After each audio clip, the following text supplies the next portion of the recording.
kugira ngo gusenga kwabo kumvikane mu maso y'Imana, bagombaga kuba barakuye icyaha n'igisa nacyo mu buzima bwabo.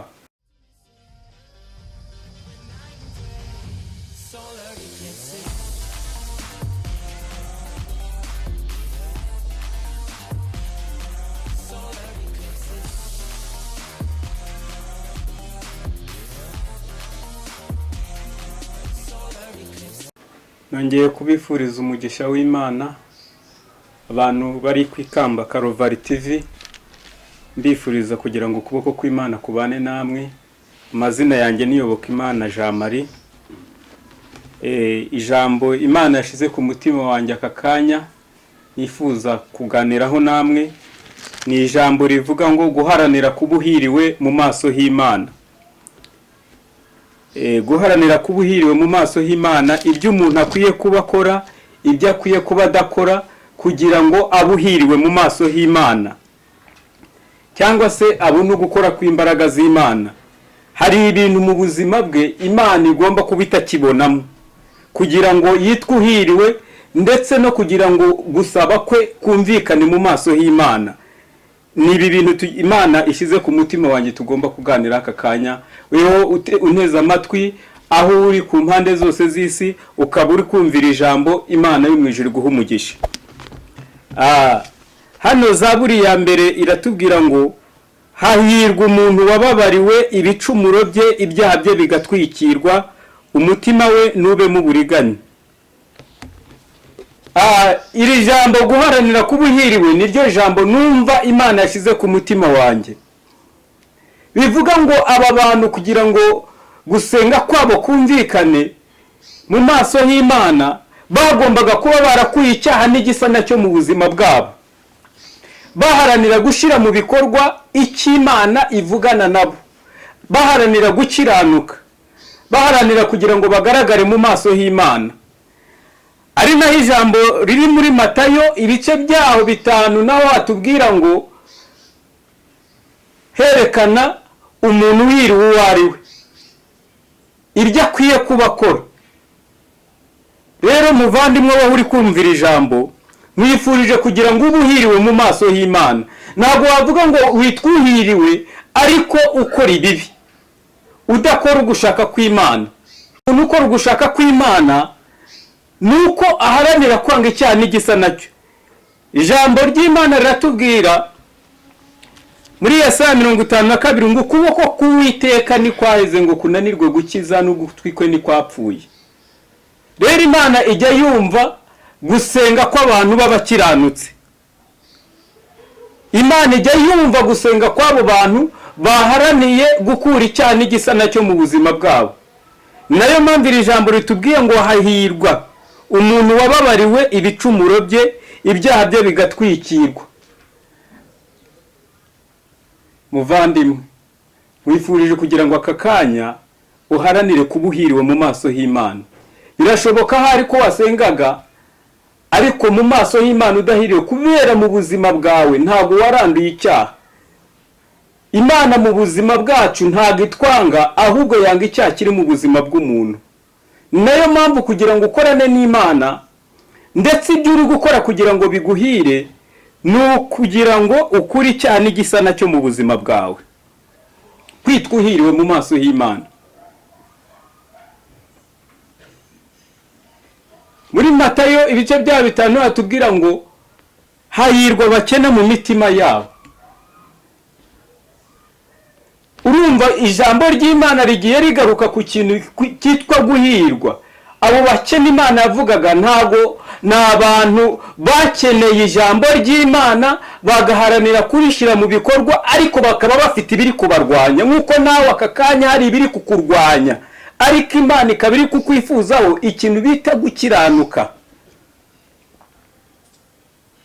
Gukiranuka mu byo ufite, gukiranuka aho uri, haba mu murimo w'Imana ugakiranuka, niki Imana yaguhamagariye.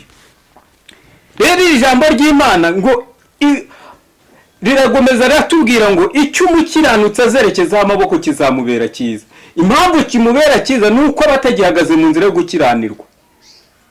Uwo nguwo iyo habonetse ibishaka kumurwanya, imbaraga z'Imana zimanukira kumurwanirira. Aha tubisanga ku muntu bita Yabesi mu Ngoma ibice byaho 4 murongo wawo wa 9. Yabesi ngo nyina yari yaramubyaye, ariko arangije amukurikiza umubabaro. Amenya ko bamukurikije umubabaro, ariko ku giti cye kubera yari yarafashe umwanzuro wo kwanga icyaha n'igisa nacyo mu buzima bwe, ngo Yabesi arangije atakambira Uwiteka, Imana ya Isiraheli. Urumva muri we yagize gucira bugufi Imana. Arangije aravuga ngo icyamuka mu mugisha, ukuboko kwawe kukabana nanjye. Yifuje ko mu byari gukora no mu byari gusaba Imana abibanamo n'Imana, kandi akiranukiye Imana, agasaba ko ukuboko kw'Imana kubana nawe. Birashoboka impamvu ahari utabonaga umugisha uturuka ku Uwiteka, ntabwo wifuje ko Imana mu byo uri gukora ubibanza n'Imana. Birashoboka ko utabanjije Imana imbere, akaba ariyo mpamvu uri gukora mu byo uri gukora n'uhirwe. Kuko ijambo ry'Imana ratubwira ngo umukiranutsi w'Imana azahirwa mu nzira ze. Uyu ni wo mukiranutsi uzataka Uwiteka akamwumva. Haranira kuba uhiriwe mu maso y'Imana. Kuba uhiriwe mu maso y'Imana nta yindi ntwaro wakoresha usibye intwaro yo kwanga icyaha n'igisa nacyo mu buzima bwawe.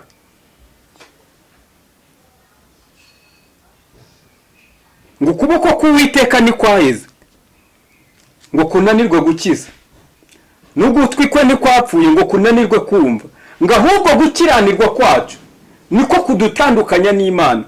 Bivuga ngo icyaha gituma Imana idakora ikigomba gukora mu buzima bwawe.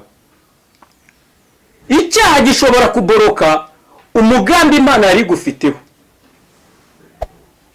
kubera mu buzima bwawe ntabwo wamenye icyo ukwiye gukora. Ahangaha rero ni ijambo ry'Imana ryatubwiye neza ngo umukiranutsi w'Imana ngo icyo azakora cyose kizamubera cyiza. Impamvu azakora kikamubera cyiza, yakoze ibigendanye n'iby'Imana imusaba, maze Imana nawe yururukira kubana nawe kubera ko yagize kumvira Imana. Muvandimwe we uri kumvira ijambo, mwifurije kugira ngo mu buzima bwawe nimba uri kugira ngo haranire kugira ngo uhirwe mu maso y'Imana, haranira kubaha Imana.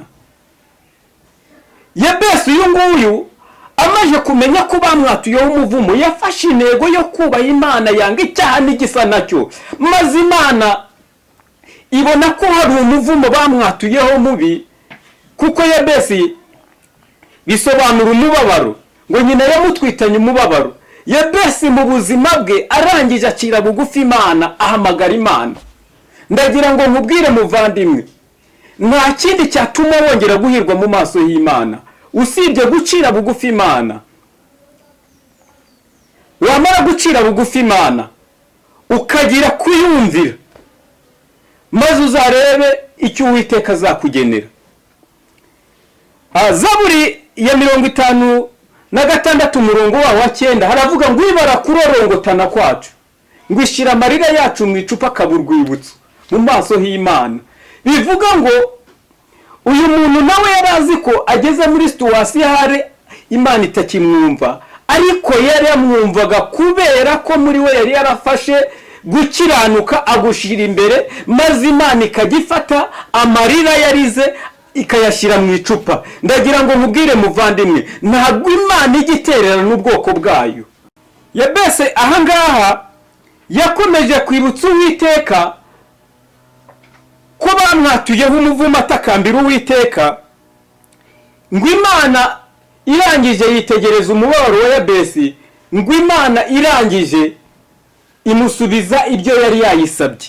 Ngo Imana yumva gutaka kwa Yabesi. Impamvu Imana yumvishe gutaka kwa Yabesi nuko Yabesi yasabye kwibyarima bibanamo n'Imana. Oh haleluya! Iyo kuboko kw'Imana, iyo wasabye kugira ngo Imana mu byo uri gukora ubane nayo, ugaharanira kw'ibyo ugiye gukora uzabiheshamo Imana icyubahiro. Ntabwo Imana igutesha agaciro imbere y'amaso y'abana b'abantu. Ari naho yabwiye umugaragu wayo Yesuwa akimara gufata umwanzuro wo kubaha Imana, iramubwira ngo nta muntu n'umwe uzaguhagarara imbere mu minsi yo kubaho kwawe. Nuko Yesuwa yari afashe umugambi wo kubaha Imana. Ndagira ngo nkubwire muvandimwe, wajyaga wibaza ukuntu ikintu wabasha gukora ugahirwa mu maso y'Imana. Icya mbere ni ukubaho mu buzima bwo kuyubaha, wanga icyaha n'igisa nacyo, kugira ngo uhabwe umugisha uturuka ku Mana. Iyo habonetse ibishaka kugomeza kurwanya wa mugisha, weho warafashe umugambi wo kubaha Imana, ikirwi wari kurwanamo Imana iramanuka ikakirwanamo. Rero ndagira ngo nkubwire ngo aka kanya wewe ufashe umwanzuro wo kongera gufata umwanzuro wo kubaha Imana, niko ijambo ry'Imana ryatubwiye ngo icyo umukiranutsi azerekezaho amaboko kizamubera cyiza. Mpamvu uwo mukiranutsi kizamubera cyiza nuko muri we aharanira ku manywa na nijoro kwita ku cy'Imana yamubwiye, yamara kucyitaho agaharanira kugishyira mu bikorwa, maze Imana ikamanukira kumuhera umugisha imbere y'abamurwanya. Nawe ndagira kugira ngo nkubwire ngo Imana ikurwanire muri business ukora, Imana ikurwanirire mu kazi kawe uri kuburamo umugisha. Fata umwanya wo kugira ngo wubahe Imana nkuko Yabesi yafashe umwanya wo kubaha Imana. Mama we yaramwatuyeho umuvumo, maze Imana imanukira kumukuraho kubera Imana yumvishije gutaka kwawo kwa Yabesi. Abisirayeli ngo bari mu buretwa, ngo Imana yumvishije gutaka, bariho batakishwa n'uburetwa, ngo Imana imanukira kubakiza. Aba Bisirayeli impamvu Imana yabakije nuko bari bafashe mu buzima bwabo kwanga icyaha n'igisa nacyo, bajyaho Imana ibabwiye, maze Imana imanukira kubakiza. Ndagira ngo aka kanya ni umwanya wo kugira ngo wisuzume mu byo uri gukora, wisuzume urebe nimba koko witwuhiriwe mu maso y'Imana. Uvuga ati ibikorwa byanjye biri kubaha Imana koko, se ubu nabasha kwitwuhiriwe mu maso y'Imana? Wigenzure. Aka kanya nkwifurije kugira ngo ube uhiriwe mu maso y'Imana. Uyu muntu rero witwuhiriwe mu maso y'Imana arataka Imana ikamwumva. Ari nayo mpamvu Yabesi yabaye uhiriwe mu maso y'Imana, arataka Imana iramwumva. Nuko yari yarabitsira ijambo ry'Imana akaryitaho, akarishyira mu bikorwa. Wewe uri kumvira ijambo ukaba ufashe umwanzuro wo kongera kubaha Imana, mwifurije kugira ngo ukuboko kw'Imana kubane nawe. Kandi ijambo ry'Imana ryatubwiye ngo icyo umukiranutsi azerekezaho amaboko. Birashobokaga impamvu hari ibyo werekezagamo amaboko bikakubera bibi, nuko wari warateye Imana umugongo, waragiye mu byawe wiyobora. Emera kugira ngo wongere uyoborwe n'Imana, kugira ngo Imana iyobore inzira zawe, kuko ngo ntizemerera ko ibirenge by'umukiranutsi biteguza. Ahangaha impamvu Imana izakomeza inzira z'umukiranutsi. Iri jambo umuntu bita Yakobo yaje kuba inkoramutima y'Imana, Imana irangije isuka umugisha kuri we. Muri Yesaya 44 haravuga ngo nzatembesha imigezi mu butayu. Impamvu iri jambo Imana yaribwiye Yakobo, Yakobo yari afite kutubaha Imana mu buzima bwe, ariko arangije afata umwanzuro wo kubaha Imana mu buzima bwe. Imana irangije iravuga ngo nzatembesha imigezi mu butayu. Bivuga ngo kuri Yakobo nta mikorere yari ihari, ariko amaje kubaha Imana akwicyaha n'igisa mu buzima bwe, Imana irangije ifungura inzira zari zarafunze ku buzima bwe. Rero ndagira ngo nkubwire muvandimwe, wajyaga wibaza ukuntu wasenga twiyuhiriwe mu maso y'Imana, nta kindi usibye kwanga icyaha n'igisa nacyo mu buzima bwawe. Wewe wumvishije iri jambo, mwifurije kugira ngo umugisha w'Imana kubeho mu izina rya Yesu. Reka dusenge. Nyagasani Mana yacu, Uwiteka Mana ikiranuka, nsengeye umuntu wese Mana ufashe umwanzuro wo kongera kukubaha no kukumvira, kugira ngo umuhe umugisha uturuka iwawe. Maze Mwami Imana yacu, ufashe umwanzuro wo kukumvira, niko ijambo ryawe ryatubwiye ngo umukiranutsi icyazerekezaho amaboko kizamubera cyiza. Reka umuntu wese wumvishije iri jambo akaba agiye kurishira mu bikorwa, umuhe umugisha uturuka iwawe. Icyubahiro no kunesha bikomeze kuba ibyawe. Amen.